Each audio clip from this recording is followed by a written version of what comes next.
Hey there, this is the Japanese Retro Game Center, and today we're going to look at the difference between the square button Famicom and the regular Famicom. So I have both in my collection. I'm very proud to say that I have both boxed, which I think is very rare. So let's look at the regular Famicom. So this one everybody should be familiar with. The round circular plastic buttons with the box, right? Everybody knows that deal.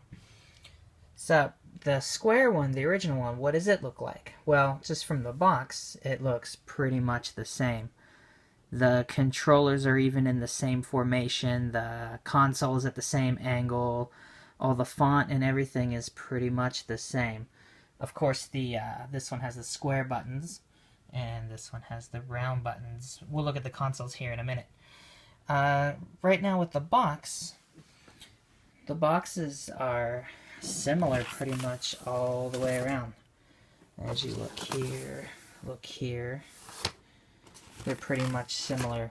With the circular one, you see they added the Famicom family label and warning and all that fun stuff right there. Flip it around, pretty much the same there. Okay, on the new one, they added the barcode there on the side. Otherwise, flip the Nintendo logo around with the copyright, but that's about it. A few subtle differences, but definitely worth noting. For the picture right here, on the square buttoned one, everything had the Pulse labels, all the tennis and Mario Brothers, Donkey Kong. It was the Pulse label only originally, and then when they moved to this edition Famicom, you can see that games like F1 Race right there in the bottom, some of those actually have the pictures now instead of just the Pulse label. On this one, they added both. Good marketing strategy there for Nintendo. Alright, so let's look inside. I already have the circular one out because it's my main Famicom. So I use this to test a lot of my games. So there it is right there.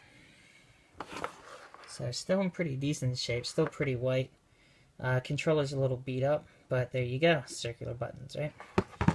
And of course the lovely microphone, which makes The Legend of Zelda make a lot more sense if you have this microphone. Right? And we'll get into that some other time. Alright, let's look inside here.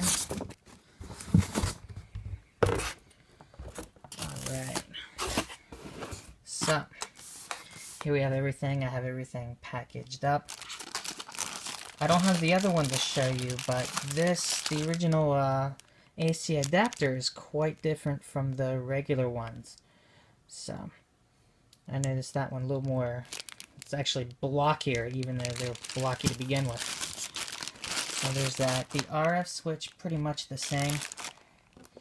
And here's my square buttoned Famicom. And yes, I do have the manual too. And of course, the square rubber buttons. So from my understanding, Nintendo recalled them due to the fact that the buttons would either get jammed.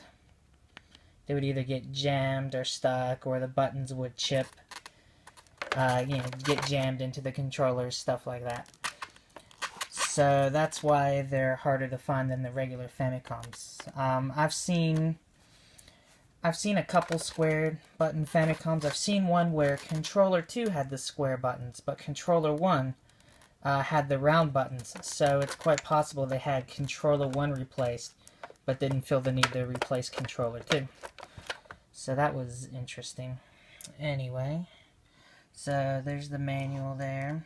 Oh, and with these, they have the smooth bottoms, so that was different. The smooth bottom, and yeah, the top's the same. It's rough, but the bottom is smooth right here. Compared to this one, it has the rough bottom. Right there. Wax on, wax off, right? Everything else, the back, the channel 1, channel 2, RF switch, all that fun stuff is the same. And then the only other real major difference would be the manual. So, I have the manual for the square one here. Let's open this box. And I have the manuals here.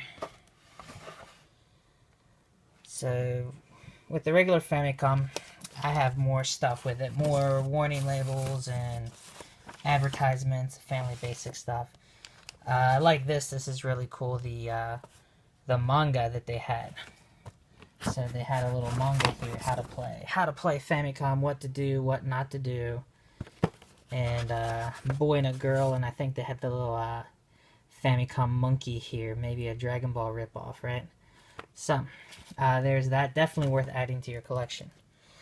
So the manuals, just off the labels, the left one had the kind of swirly label, and then the newer one, the newer version, had more of a straight lined approach. So in the back, slightly different. Where they put the insurance and warranty and everything, they put it on the back of the manual for the newer Famicoms. And the Japanese companies, what they would do from the store that you bought it at, they would actually just stamp their address right there, and then they would have the sticker, the label right there. So yes. Oh, can you see? Yes, my labels do match. My serial numbers do match right there. So when you buy the Famicom, make sure that the manual and the console matches if you're a serious collector. So now, where is it on the square one? They didn't have it on the back. So I believe, if I remember correctly, it was on...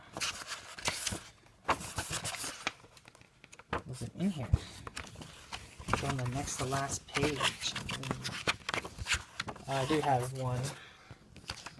Gotta know how to hook up, right? To the VHF, to your analog TV. So that's another must if you want to use items like the gun with these Famicoms. Okay, so there we go. They put it on the next to last page. So same deal. I have it.